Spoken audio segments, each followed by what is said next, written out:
item number 2324.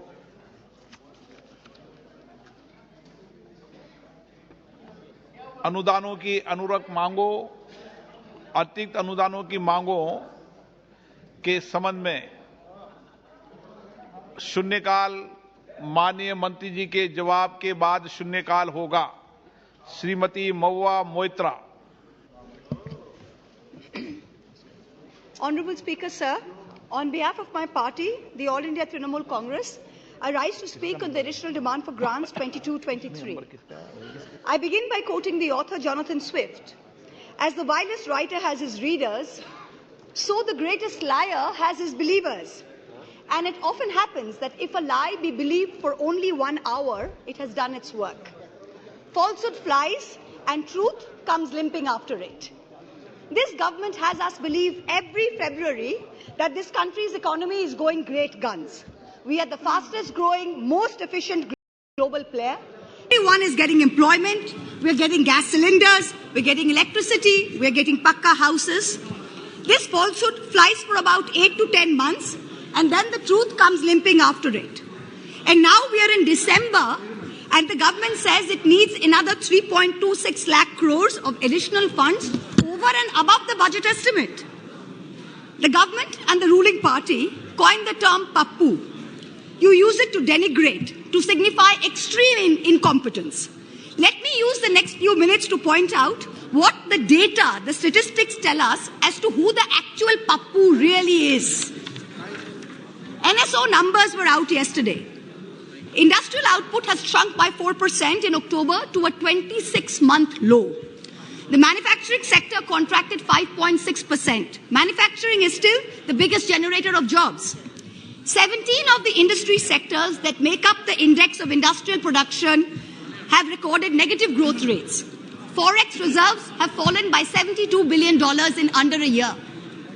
The Honorable Finance Minister yesterday during question hour mentioned how apparently 50% of FII inflows into emerging markets are coming into India. Wonderful. But her colleague, the Minister of State for External Affairs, just last Friday, in response to a question in this very house, stated that almost 2 lakh people, 1,83,741 people, renounced their Indian citizenship in the first 10 months of 2022.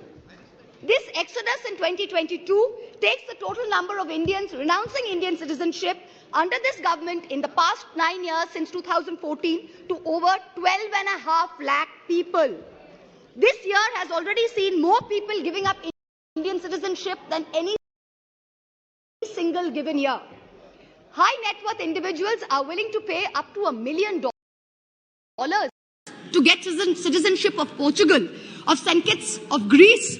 Is this the sign of a healthy economic environment, of a healthy tax environment? Who's the pappu now? There is an atmosphere of terror in this country with the sword of the Enforcement Directorate hanging over businessmen and high net worth individuals. The ruling party buys lawmakers for hundreds of crores, and yet members of the opposition represent 95% of lawmakers under investigation by the Enforcement Directorate. But forget politicians, they're tough, they can fend for themselves. Businessmen and high net worth individuals are soft targets. In the monsoon session, in response to a query from my honourable colleague from the JDU, Mr. Rajiv Ranjan Singh, the Finance Ministry informed this House that in the past 17 years, the ED has opened 5,422 investigations under the PMLA, but has convicted only 23 people. That is a conviction rate of a pathetic 0.5%. Since 2011, the ED has launched 1,600 investigations, 1,800 raids, and convicted only 10 people. In the supplementary demand for grants, I see that the government is asking for an additional 2,900 crores to buy land and ready-built accommodation, office accommodation for the Enforcement Directorate. The taxpayers, you and I, are paying for the ED's operations, for their prosecutions, for their investigations, for their foreign junkets. So do Parliament and public representatives have no right to ask this na khaunga, na khane dunga sarkar, who's presiding over the ED, why there is such a pathetic conviction rate of 0.5%? Is the ED's job only to harass people, or is it to actually track down and catch the perpetrators of financial crimes? What is this level of incompetence? Who's the pappu now? Members of the ruling party continue to spread falsehoods about the benefits of demonetization ad nauseum, with no regard to the actual data. You have not achieved the goals of a cashless digital economy. You have not achieved the goals of phasing out fake currency, even after 6 years of your dhamaka announcement.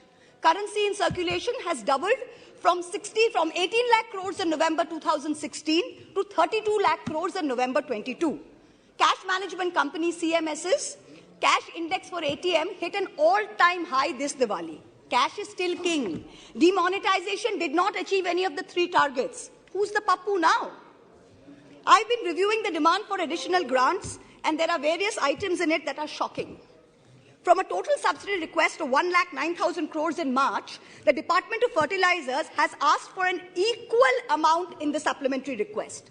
Just urea alone is accounting for 86,000 crores. Phosphorus and potassium are controlled because they are nutrient-based subsidies. What is this government doing to stem the overuse of urea, which is killing the soil, killing productivity, and killing our health?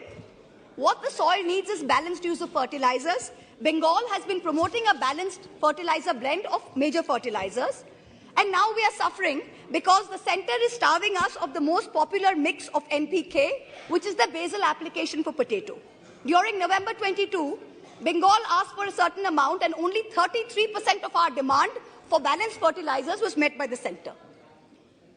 Most of the urea-based subsidy is going to GAIL, because GAIL supplies the maximum gas to the fertilizer sector. When are we going to see the much-promised reform and competition in this natural gas sector? When are we going to see the promised transmission system operator, the unbundling of GAIL?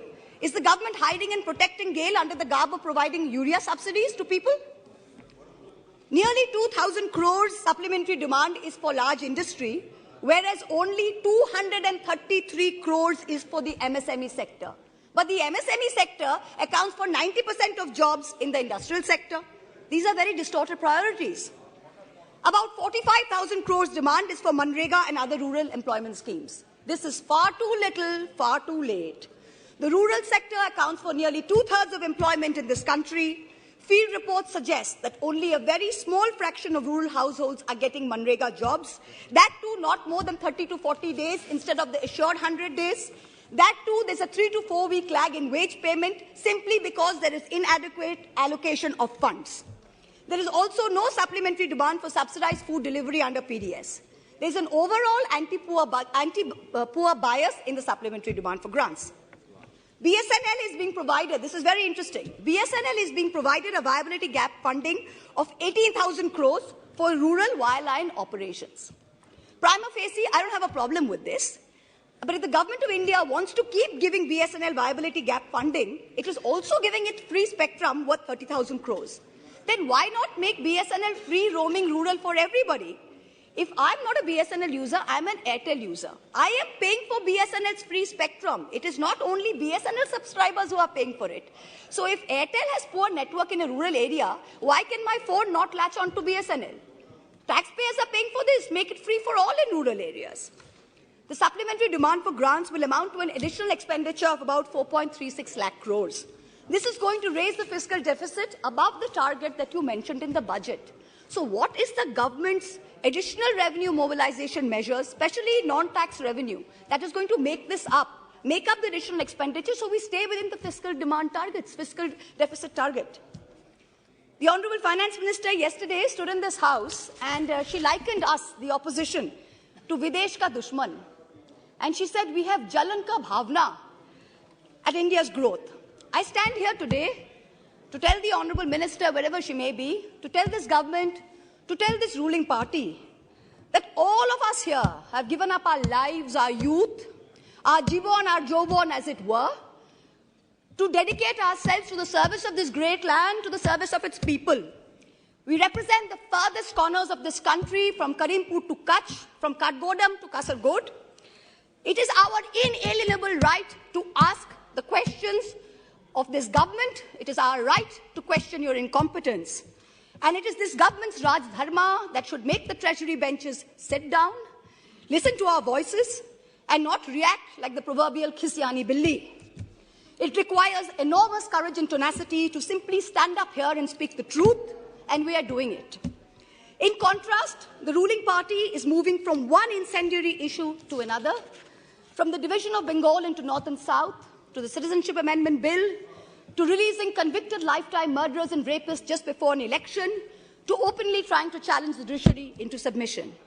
You somehow keep hoping that you will scare India into submission and you will keep winning power term after term. But it's not working. You just went to election in 3 states. With all your might, with all your resources, you won and only won.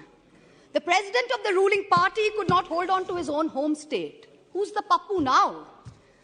A certain honorable MP from the treasury benches, who's given to trespassing in high security zones, who goads us all with equal measure of falsehood and fake bravado, yesterday took cheap pot shots at my state, the state of Bengal, with false claims of diversion of Manrega funds. To him I say this, sir, don't push your luck. I went to Mount Holyoke College. I worship Ma Kali. And I've been elected twice from a border constituency. In your lingo, I say to you, and this is not unparliamentary, don't take panga. A certain Jari Booty Baba says publicly, he likes women in saris, shalwars, and also nothing at all. In the presence of the wife of a deputy chief minister of the ruling party, hand on heart, ask yourselves, had any opposition leader said anything remotely similar, you would have been baying for their blood. The ruling party does not denounce it. There is no outrage. A convicted murderer and rapist is publicly giving sermons while out on parole, and leaders of the ruling party are listening to it. You do not have the moral clarity to call out right from wrong. Who's the pappu now? People tell me to keep quiet, to make peace in the name of soft Hindutva. I am Hindu, but I refuse to play soft anything. What this country needs is an elected government which plays hard morality, hard legality, and hard economics. No soft anything. I urge this government and the finance minister to take control of the economy. And I urge the people of India to take control over who they give the reins of this country to. सवाल ये नहीं है कि बस्तियां किसने जलाई. सवाल यही है कि पागल के हाथ में माचिस किसने दी. This is a question that India needs to answer. Thank you very much. Jai Hind.